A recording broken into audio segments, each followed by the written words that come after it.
एक लड़का अपनी गर्लफ्रेंड से बहुत ही ज़्यादा प्यार करता था, लेकिन आज एक ऐसा टाइम आ चुका है जब उसकी गर्लफ्रेंड एक रूम के अंदर बंद है और 5 लोगों के द्वारा उसकी गर्लफ्रेंड के साथ कुछ गलत चीज़ें की जा रही हैं।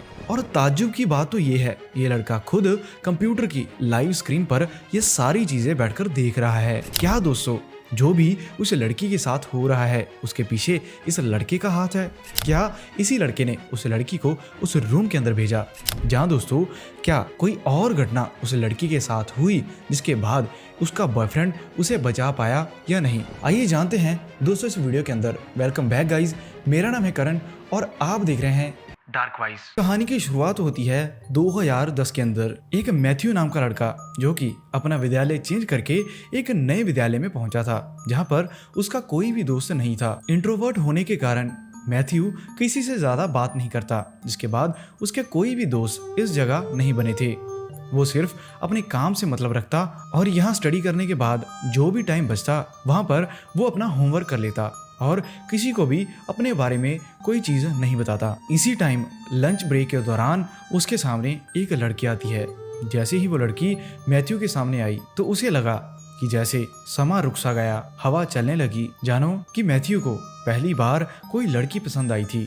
उसे पहली बार ये लगा कि कोई लड़की उसकी गर्लफ्रेंड बन सकती है, लेकिन मैथ्यू को भी ये बात नहीं पता थी कि इस लड़की के तो पहले ही बहुत सारे बॉयफ्रेंड रह चुके हैं। दिमाग से बहुत ही ज़्यादा तेज थी ये लड़की, जिसके बाद बहुत दिन ये ट्राई करता है कि किसी न किसी तरह उसकी बात इस लड़की से हो सके। और थोड़ा टाइम बीतने के बाद ये दिन भी आ जाता है जब पहली बार मैथ्यू ओलिवा नाम की लड़की के सामने बैठकर उससे बातें करनी शुरू कर देता है। उस टाइम पर उसका ब्रेकअप अपने ही बॉयफ्रेंड के साथ हो चुका था, जिसके कारण वो एक जगह पर अकेली बैठी हुई तंग परेशान हो रही थी। उसको रोना भी आ रहा था, जिसके बाद उसके पास मैथ्यू के सिवा और कोई नहीं पहुंचा। लेकिन मैथ्यू जानता था कि ये सबसे पहला और आखिरी चांस है ओलिविया के साथ बात आगे बढ़ाने का। धीरे धीरे वो ओलिविया के साथ बात करनी और बढ़ा देता है और इन दोनों की दोस्ती हो जाती है।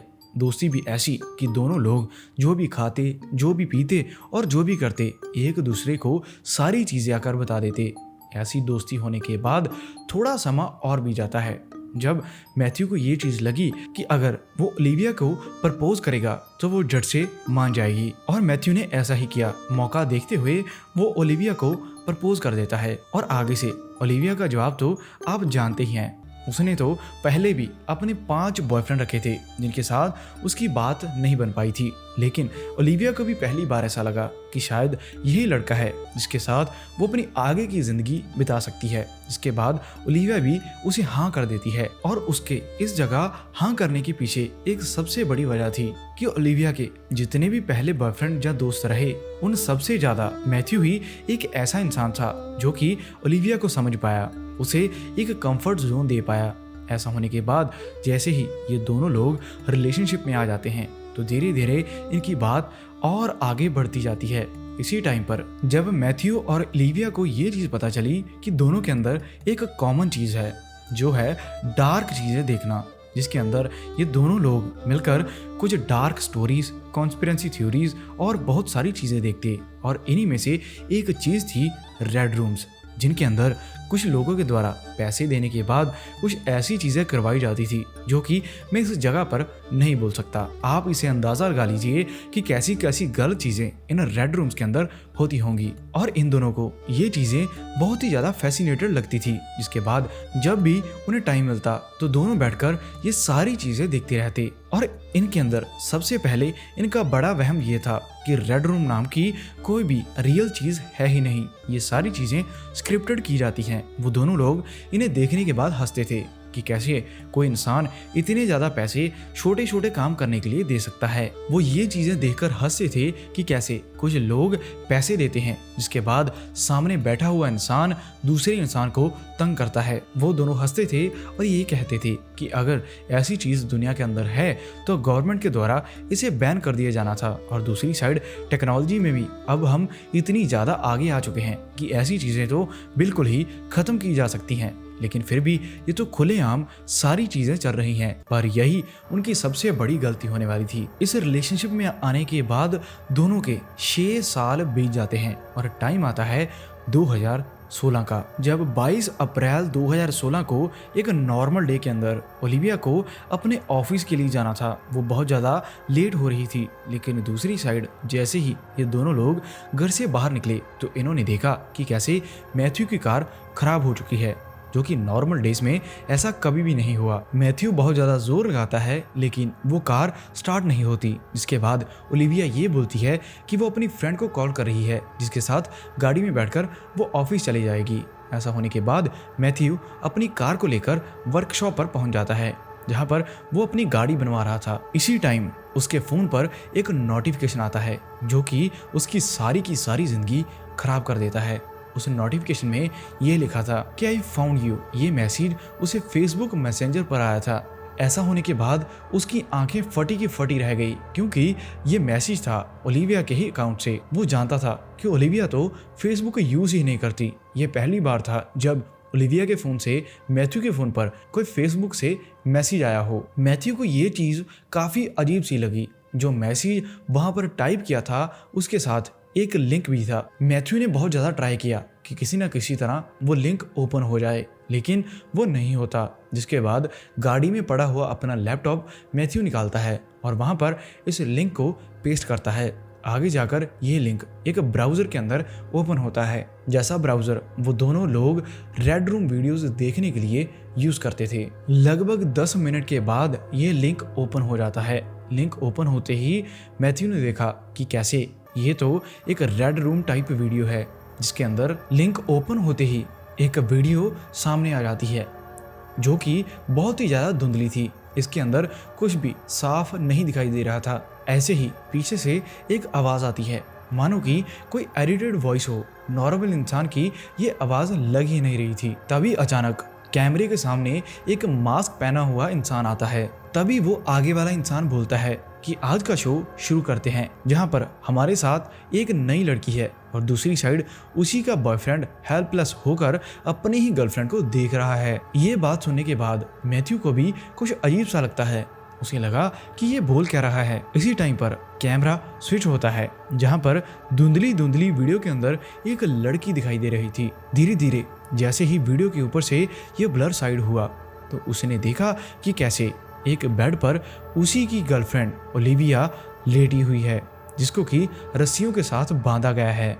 ऐसा देखते ही वो हक्का बक्का रह गया। वो हैरान हो जाता है कि कैसे कुछ घंटे पहले ही ओलिविया तो अपनी एक फ्रेंड के साथ गाड़ी में बैठकर ऑफिस के लिए गई थी, तो ये यहाँ कैसे पहुंच गई। अभी भी मैथ्यू को शक हो रहा था कि किसी ने उसके साथ कोई मजाक किया है।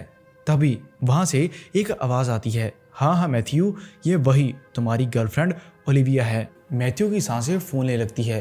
वो डर गया था और उसने तुरंत ही अपना माइक ऑन किया और वो बोलने लगा, प्लीज़ उसे छोड़ दो, उसके साथ कुछ भी मत करना। दूसरी साइड वहाँ पर बैठा हुआ इंसान मैथ्यू की बेचैनी देखते हुए हंसना शुरू कर देता है। तभी स्क्रीन पर एक मैसेज पॉपअप होता है, जहाँ पर किसी ने लिखा था कि मैं $500 दूंगा अगर तुम इस लड़की के बाल जला दोगे। ये देखते ही मैथ्यू गिड़गिड़ाने लगता है। उसने आगे वाले इंसान को बोला कि प्लीज़ ओलिविया के साथ कुछ भी ऐसा मत करना।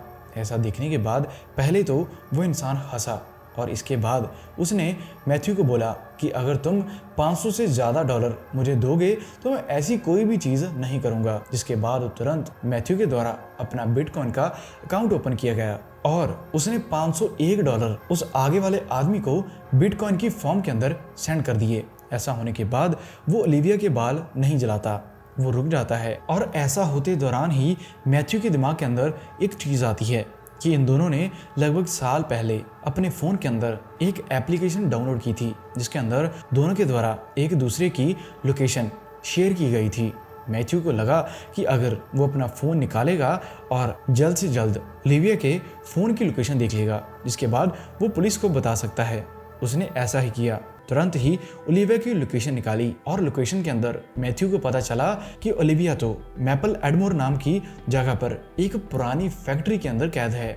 ऐसा होने के बाद मैथ्यू को ये चीज़ पता थी कि उसका माइक और वीडियो दोनों ही ऑन है। अगर उसने पुलिस को कॉल की तो आगे वाले इंसान को तभी पता चल जाएगा, जिसके बाद उसकी गर्लफ्रेंड ओलिविया के साथ कोई भी गलत चीज़ हो सकती है। तो वो तुरंत अपने एक दोस्त को मैसेज टाइप करके भेजता है, जिसके अंदर उसने लिखा कि जल्द से जल्द पुलिस को इस जगह पर भेजो, और साथ ही वो उस लोकेशन को भी शेयर कर देता है। ऐसा होते दौरान ही आगे वाला इंसान जोर जोर से हंसने लगा।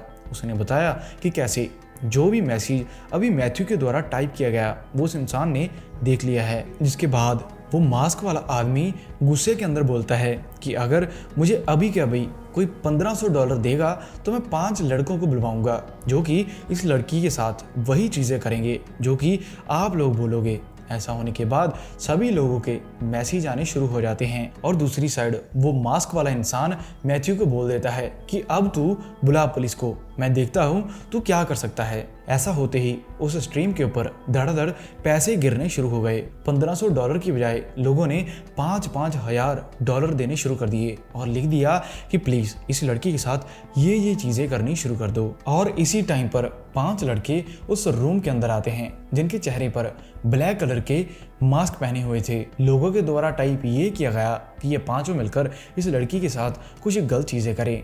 उन पांचों ने वैसा ही किया। इतने ज़्यादा पैसे मिलने के बाद वो सभी उस बंधी हुई लड़की के साथ ये सारी चीज़ें करनी शुरू कर देते हैं। दूसरी साइड वो लड़की रो भी रही थी और मैथ्यू का दिमाग फटता ही जा रहा था कि कैसे उसकी गर्लफ्रेंड के साथ वो चीज़ें हो रही हैं जो कि उन्होंने ज़िंदगी में कभी भी नहीं सोची थी। इसी दौरान उस लाइव स्ट्रीम पर नॉक नॉक की आवाज़ आती है। मैथ्यू को लगा कि शायद अभी पुलिस वहाँ पर पहुँच जाएगी और ऐसे ही 1-2 सेकंड के बाद सारी स्क्रीन ब्लैंक हो जाती है। कुछ भी उस वीडियो के अंदर दिखाई नहीं दे रहा था। जिसके बाद लगभग आधा घंटा बीत जाता है और पुलिस मैथ्यू को कॉल करती है और पुलिस ने बताया कि सॉरी, हम ओलिविया को नहीं बचा पाए। इन लोगों के द्वारा ओलिविया को खत्म कर दिया गया है। मैथ्यू चिल्लाता है, रोता है और ये बोलता है कि काश उस दिन उसकी गाड़ी खराब ना होती तो आज उसकी गर्लफ्रेंड ओलिविया उसी के साथ होती।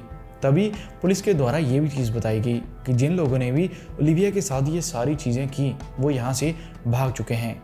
आज दोस्तों लगभग 9 साल हो चुके हैं, कोई भी पुलिस के हाथ नहीं लगा। मैथ्यू आज भी उन लड़कों को ढूंढ रहा है, लेकिन मुझे तो लगता है कि वो कभी भी उसे नहीं मिल पाएंगे। डार्क सीजन की डार्क वेब की ये थी हमारी पहली कहानी जो कि एक यूज़र के द्वारा रेडिट पर शेयर की गई थी। अब दोस्तों आपको क्या लगता है जो भी ओलिविया के साथ हुआ किस तरीके से मैथ्यू उसे कभी भी बचा सकता था? कमेंट के ज़रिए हमें ज़रूर बताना और दूसरी साइड चैनल को सब्सक्राइब ज़रूर कर लेना। Thank you.